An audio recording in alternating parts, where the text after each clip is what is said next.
Magandang gabi mga kapatid. So, welcome to our church. Welcome sa ating missions conference. First missions conference. Praise God for the success nung kanina po, and until now, yung pagpapatuloy po natin. Okay? Sa oras po na ito. Right? So, tayo pong lahat ay tumayo. Basahin po natin yung key text po natin sa gabi pong ito. Okay, open your Bible, 2 Kings chapter 4, verse 1 to 7. Okay, allow me to read with you. Sundin nyo na lang po sa pamamagitan ng inyong mga mata. Okay, 2 Kings chapter 4, verse 1 to 7.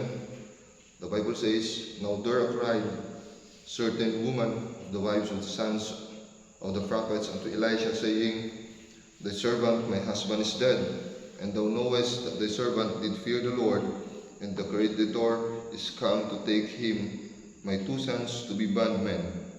And Elisha said unto her, What shall I do for thee? Tell me, what hast thou in the house?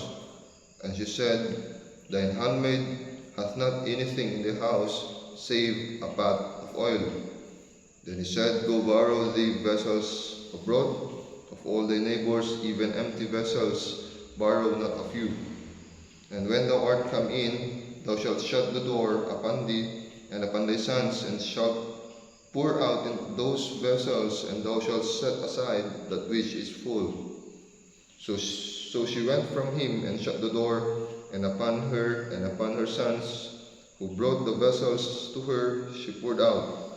And it came to pass, when the vessels were full, that she said unto her son, Bring me a vessel. And he said unto her, There is not a vessel more, and the oil stayed. Last verse 7. Then she came and told the man of God, and he said, Go, sell the oil, and pay thy debt, and live, and thy children of the rest. Okay, so sa gabi pong ito, bigay ko po sa inyong mensahe po ng Diyos na pinamagatang ko pong, Lord, give us more vessels to fill. Okay, so again, Lord, give us more vessels to fill. Okay, ano nga bang mga implications nito sa ating missions conference? Okay, tayo po muna ay pumikit, yumuko, at humingi po ng gabay sa ating Panginoong Kristo.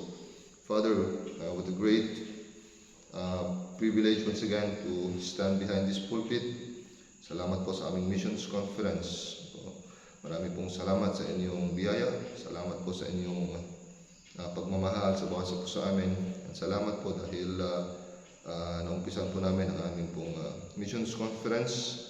May this message will serve as an encouragement sa bawat mananampalataya, and even po sa mga pastors na nakikinig, missionaries na mga nandito po, and help your humble servant to be a blessing sa bawat isa po sa amin. Lord, forgive us of any sins and even our iniquities na nakumit po namin sa inyo, na nakikita niyo sa aming kalagitnaan right now, Father. Thank you for this time, Lord. Balik po namin ang papuri at salamat sa inyo ng tunay na ngalan, Panginoon. Christ name we pray. Amen and amen. Okay, please be seated. So again, ang ating pong topic or ating pong pag-uusapan, title po ng ating mensahe sa gabi pong ito, Lord, give us more vessels to fill. Ano nga bang ibig sabihin ng isang vessel?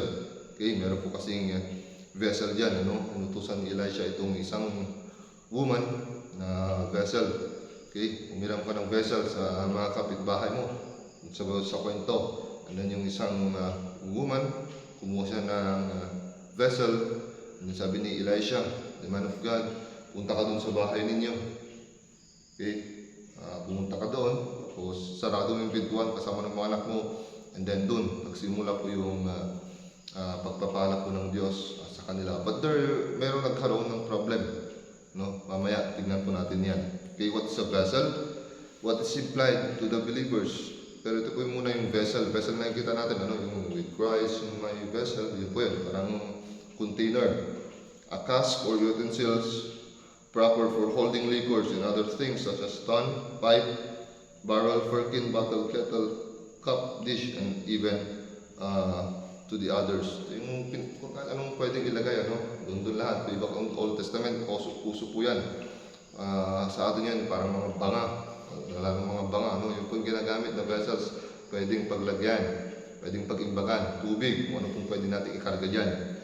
Ngayon, ano namang implied niyan as a vessel sa mga believers? 1 Corinthians chapter 6, verse 19 to 20. What? Know ye not that your body is the temple of the Holy Ghost which is in you, which ye have of God, and ye are not of your own? Verse 20. For ye are bought with a price, therefore glorify God in your body and the spirit which are God's. 2 Corinthians chapter 4, verse 7. But we have this treasure in earthen vessels, that the excellency of the power may be of God and not of us. Last verse, 2 Timothy chapter 2, verse 20 hanggang 21. But in great house there are not only vessels of gold and of silver, but also of wood and of earth, and some to honor and some to dishonor. 21. If a man therefore purge himself from this, he shall be a vessel unto honor. Amen? Nagagamit. Pwedeng gamitin ng Diyos. Sanctified and meet for the master's use, and prepared unto very good work. Amen. The main story tells us the typical kind of family we have right now. Yung istorya na meron dito, no? Ang hirap kasi sa may verse 1, makikita natin, now there cried a certain woman, so babae po ito, walang pangalan. The Bible is silent, be silent, no? Pag ang Bible naman ay sinabi, be dogmatic, and we must be dogmatic upon that also. Pag ito naging silent, wala nang pangalan yung babae, hindi natin papangalanan. Wives of the prophets unto Elisha, saying, thy servant, my husband is dead, and thou knowest that thy servant did fear the Lord, and the creditor is come to take out to him my 2 sons to be bondmen. So namatay yung asawa ng isang babaeng ito. Ngayon, nilapitan niya si Elisha, sabi niya, Elisha, alam ko ikaw ang man of God, pero what happened? Ngayon, malungkot ako. It's very painful. Yung pinagdadaanan ko ngayon, meron akong mga anak, maliliit pa sila, tapos namatay yung asawa ko. Tapos yan na yung mga kukuha. Marami pa kaming mga, kasi the Bible says creditor, marami pa kaming naiwan na mga utang. So ang gagawin namin, bukas, darating na yung mga kukuha, magsisingil sa amin, wala na akong pangbayad. So ang gusto nila, kunin yung mga anak ko para maging quits na kami, maging okay na ako sa utang ko. Pero ayaw ko, nawala na yung asawa ko, tapos mawawala naman yung mga anak ko. Hindi ako papayag. Anong pwede natin gawin? Anong pwede natin gawin ng paraan? So this woman is talking to the man of God by the name of Elisha. Look at verse 2. And Elisha said unto her, what shall I do for thee? Tell me, what hast thou in the house? And she said, thine handmaid hath not anything in the house, save a pot of oil. Okay? So sabi ni Elisha na naman sa may verse 3. Then he said, go borrow the vessels abroad of all thy neighbors, even empty vessels, borrow not of you. So tinanong ni Elisha sa may verse 2, anong meron ka sa bahay? Tataka po tayo, bakit yun ang tanong ni yung man of God? Ganito na nga yung sitwasyon natin, ganun pa yung klase ng tanong kung anong meron tayo sa bahay. Sometimes, ganun po ang buhay ng isang Kristiyano, no? Sometimes, dadaan tayo sa mga bagay-bagay na hindi natin maintindihan. But if we continue to trust God's leading, trust God's timing, must trust His heart, alam po ng Diyos ang kanyang ginagawa. Ganun po ang ginawa niya sa buhay po ng isang woman dito. Kaya sabi niya, humiram ka. Sabi niya ng babae dito, sagot niya kay Elisha, no?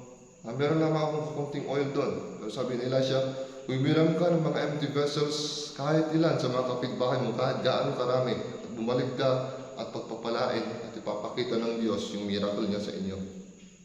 Okay? So the main story is typical kind of family we have right now. Lahat, makita natin yung asawa ko ng babae dito namatay. Kahit gaano siya kabuti sa mata ng kanyang asawa, pag dumating ang kamatayan, mamamatay po talaga yan. Death can come anytime, any moment in our lives, whether we are believer or not. The Bible clearly tells us that death is sure. Sometimes God will put us in circumstances that if it's possible we don't like, but who are we to question the mind and the sovereignty of God? God's plan is still the best plan para sa mga anak niya. Okay? So point number one, Lord, give us more vessels to fill. Ano ba yung mga vessels na kailangan nating i-fill as this missions conference na magpatuloy bilang Kristiyano sa buhay po natin at sa mga anak po ng Diyos? Ano yung mga area sa buhay po natin na kailangan po nating i-fill? Kailangan pa nating dagdagan, kailangan pa nating punan, kailangan natin lagyan. Okay? So number one, Lord, give us more souls to win. Amen? Yan po ang pinaka-utos po naman sa atin ng Diyos, to fulfill the Great Commission. Hindi lamang trabaho ng mga missionaries yan, trabaho ng pastors, hindi lang trabaho ng mga deacons yan, pero lahat ng mga saved, ng mga tao, kailangan po nila na mag-win pa ng maraming souls para sa ating Panginoong Kristo. Amen? Lord, give us more vessels to fill. So number one, Lord, give us more souls to win. Marami pa sana mga kaluluwa ang mailagay natin. Marami pa tayong kaluluwa na masira ng salita ng Diyos. And we are praying na yung kaluluwa na yun ay matanggapin nila ating Panginoong Kristo. More souls to win. Romans chapter 10 verse 9, that if thou shalt confess with thy mouth the Lord Jesus Christ, and thou shalt believe in thine heart that God hath raised Him from the dead, thou shalt be saved. Amen? Hindi po nagbabago ang salvation sa Biblia. It's only Panginoong Kristo. Maniwala lamang po tayo, sumampalataya po lamang tayo, at panigurado, liligtas po tayo ng ating Panginoong Kristo.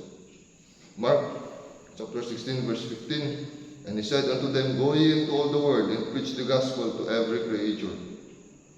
Matthew 28:18, and Jesus came and spake unto them, saying, All power is given unto me in heaven and in earth. Go ye therefore and teach all nations, baptizing them in the name of the Father, and of the Son, and of the Holy Ghost, teaching them to observe all things whatsoever I have commanded you, and lo, I am with you always, even to the end of the world.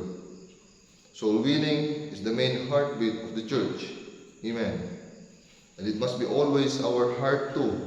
So yun din po dapat, kung yan ang pinaka-main na heartbeat ng church, yun din po ang continuously na berong tinitibok din po ng puso po natin bilang mga mananampalataya. Dapat we must continue to win souls for Jesus Christ's sake.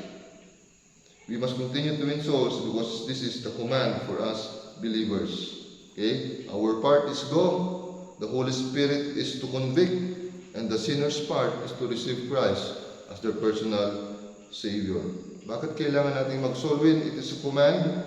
It is the examples of the Lord, examples of the disciples, the example of the early church, the example of Paul.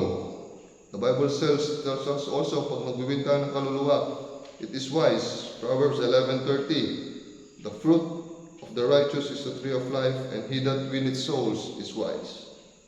Amen. It glorifies God also. Okay? So, kailangan, napaka-importante po ng isang kaluluwa o mga kaluluwa, especially sa mata po ng Diyos, yung mga nawawala po kaluluwa. Kaya ang kanta, di ba, bring them in, bringing in the sheep. Kailangan pa po natin silang ilagay, pakilala. Mas maganda, dalhin natin sila sa church. And from there, it will begin there. Somebody can share to them and tanggapin po nila bilang ang Diyos bilang sarili nila tagapagligtas. Amen? Alam po natin, mayroong soul winner's crown. Sinasabi ng Diyos, God will reward a crown to those who win souls. In heaven, this crown can be cast at His feet as a token of our love to Him. Dr. John Rice used to say, if we make small efforts to win souls, our love is small. If we make none, how can we say we love Him at all? Para di mapatunayan sa Diyos na mahal natin ang Diyos kung hindi naman tayo nag-win ng kaluluwa. Amen? Ang totoong pagmahal po natin ng Diyos, isang proof is we are winning souls for the Lord Jesus Christ. And number one, Lord, give us more souls to win. Okay? Kaluluwa po, no?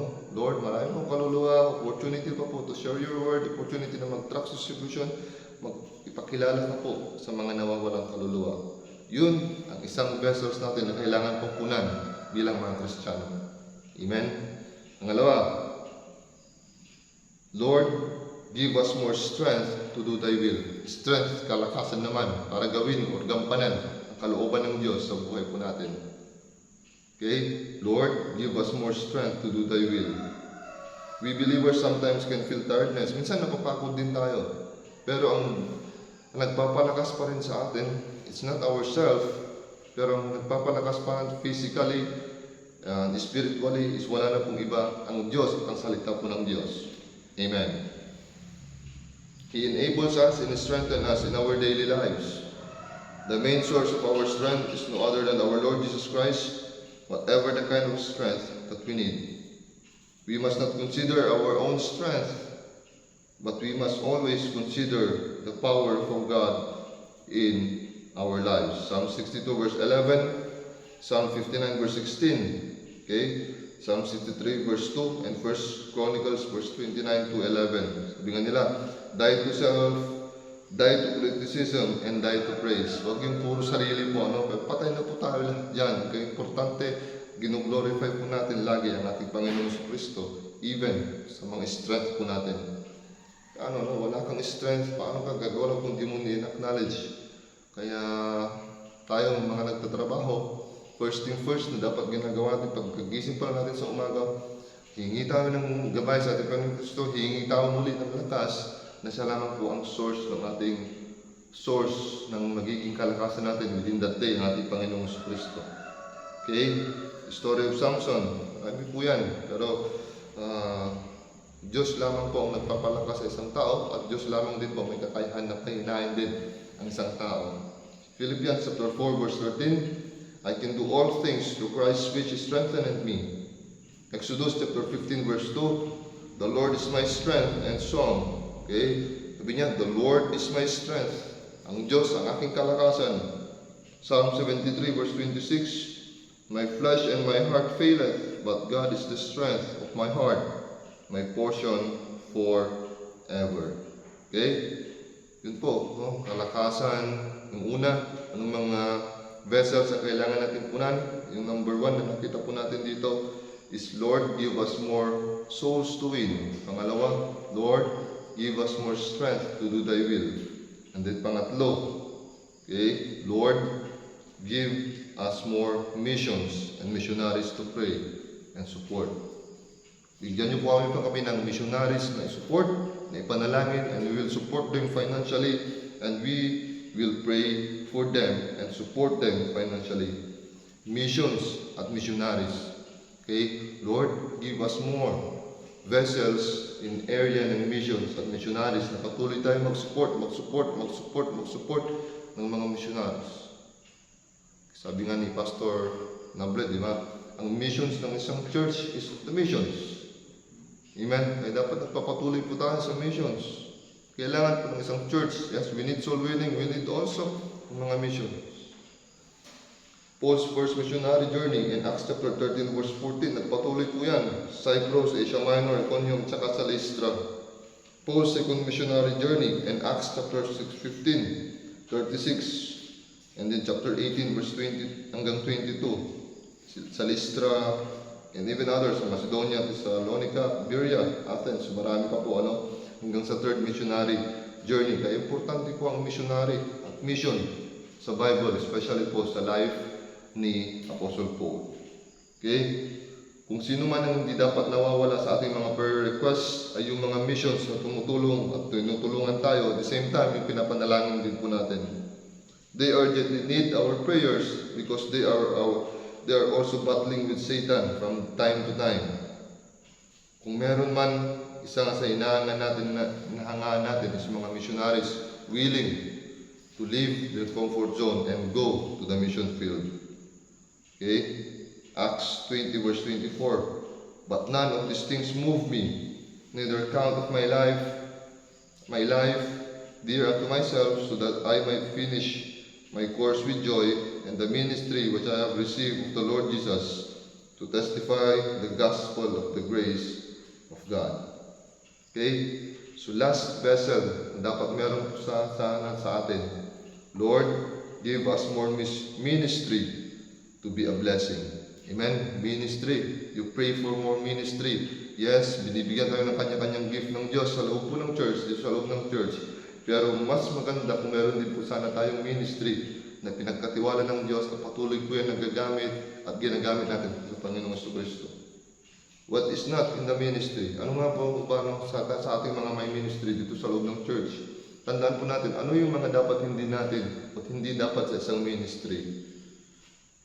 Sa point number 1, ministry is not about competition, but it is a completion.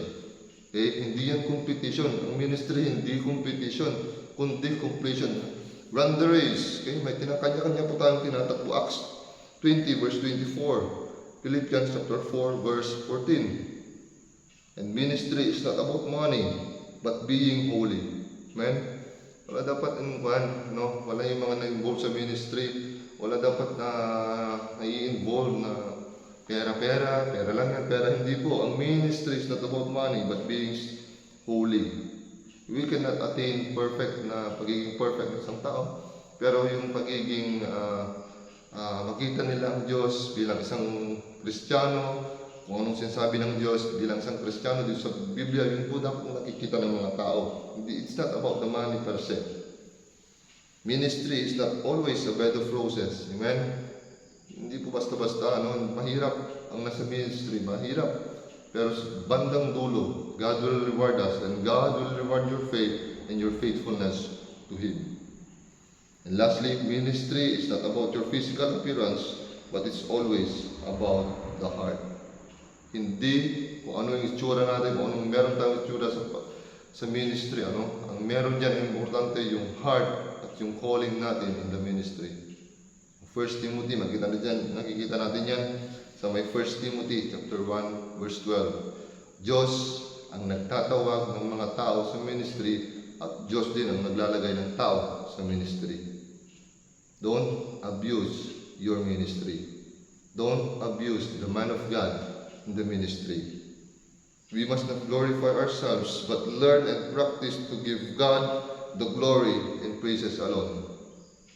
Sa ministry, pag na-start na natin na hindi na natin binibigayan sa Panginoon, ang tendency niyan, matutuwa ang kalaban, at you will start not to glorify God, hindi na natin ibabalik ang papuri sa Panginoon. Amen? So, these are the things na kailangan po natin tandaan ng mga vessels na kailangan natin punan, lalo po sa missions conference po natin. Ano yung una? Lord, give us more souls to win. Pangalawa, Lord, give us more strength to do Thy will. Pangatlo, Lord, give us more missions and missionaries to pray and support. Pang-apat po, Lord, give us more ministry to be a blessing. Amen. Hopefully this message ay naging pagpapala po sa bawat isa po sa atin, especially sa ating pong missions conference. Kung ano man po yung mga pwede pa nating ilagay, mga vessels na dala po natin, kung titignan ng Diyos yan ngayon, ano kayang dala-dala natin na vessels? May laman ba? May basag ba? Malaki ba? Maliit? Ang importante, may nilalagay tayo sa ministry po natin. And this can help, souls, strength, missions, missionaries, and the ministry. Amen? Once again, Lord, give us more vessels to fill. Okay, let's pray. Father, thank you for your word. Thank you for the challenge to us, the rebuke if necessary, Panginoon, and help us even as we continue to our missions conference, magpatuloy po ito, Panginoon, by your grace. And Lord, kung ano man po yung mga vessels po na dala-dala po namin ngayon, we just pray, Panginoon, na ma-fill in po namin ito ng mga kaluluwa, yung by your strength, missions to support, missionaries to support, and even the ministry na pinagkatiwala niyo po sa amin na patuloy po namin punan, patuloy noon. Maraming salamat po. Ito ang aming samot dalangin sa pangalan ni Kristo Jesus. Amen and amen. Muli po, magandang gabi sa ating lahat.